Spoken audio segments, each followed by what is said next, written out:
Joanne Rowling, autoarea cele mai vândute serii de cărți Harry Potter, a scris primul manuscris într-o situație foarte dificilă, sub presiunea sărăciei și a obligațiilor parentale pe care le suporta singură. Când prima carte era gata, a fost refuzată de mai mulți agenți până ca opera acesteia să vadă tiparul.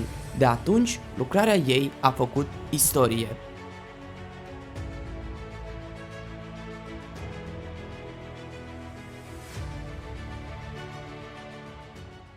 Este minunat să reușești să descoperi care este visul tău, să găsești acea flacără care să redea un sens vieții tale.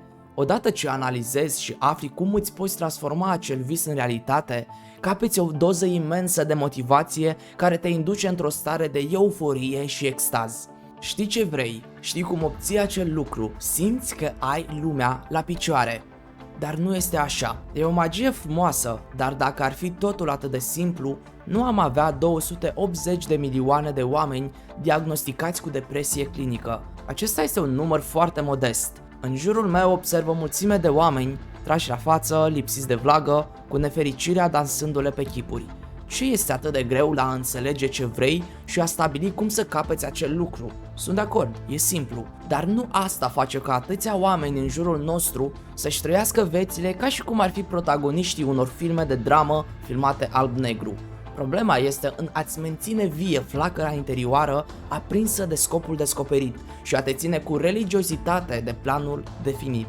Aici vine perseverența.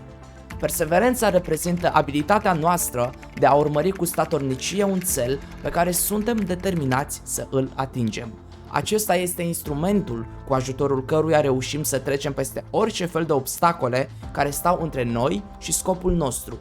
Perseverența ține de a avea un scop și un plan despre cum să-l atingi, de capacitatea ta de a te ține de acel plan, indiferent de impedimente. Lucrurile mari în viață, ca și visurile noastre adevărate, se obțin greu, în timp. Multe studii arată că perseverența este chiar mai importantă decât talentul.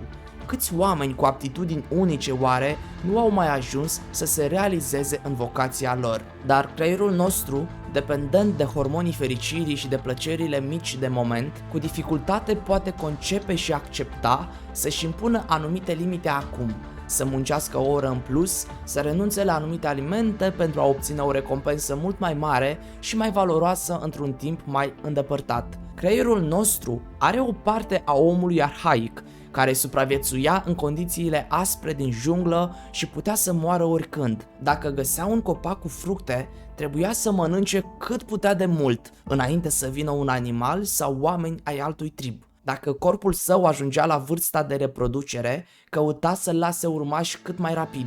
Dacă era obosit, se culca imediat pentru a se odihni. Dacă în față urma un război cu pietre de 3 zile cu membrii tribului de peste râu, trebuia să fie pregătit. În acele condiții turbulente, omul nu putea să își propună să creeze ceva măreț, să aibă o viziune pe termen lung pentru a realiza acel ceva. Era preocupat de acțiunile de moment necesare pentru supraviețuire. Chiar dacă noi credem că ne-am civilizat și ne deosebim total de oamenii de acum mii și zeci de mii de ani, toți suntem conduși în mare parte de emoții, hormoni și instinctul de supraviețuire. Pentru a ne putea ține de urmărirea unor obiective long term, în pofida plăcerilor de moment și a ne transforma visul în realitate, avem nevoie de perseverență.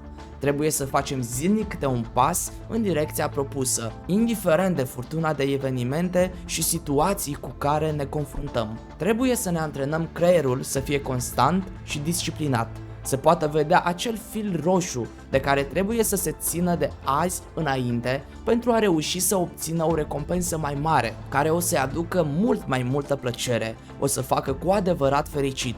Nu o să-i ofere doar o euforie de moment, ca atunci când mâncăm un desert copios la 12 noaptea sau vizionăm un serial întreg pe zi, după care suntem inundați de remușcări și sentimentul propriei nimicnicii. Ca să fii perseverent, ai nevoie de o dorință reală să reușești.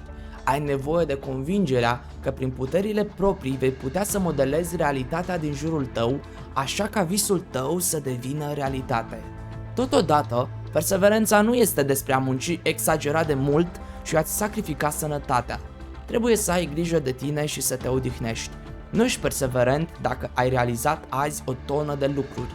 Ești perseverent dacă reușești să faci zilnic pași spre realizarea scopului tău pentru o perioadă îndelungată. Crizele și durerile din viață te pot transforma într-un alt protagonist al unei drame alb-negru sau îți pot suda sufletul și, prin perseverență, poți ajunge un om mai puternic.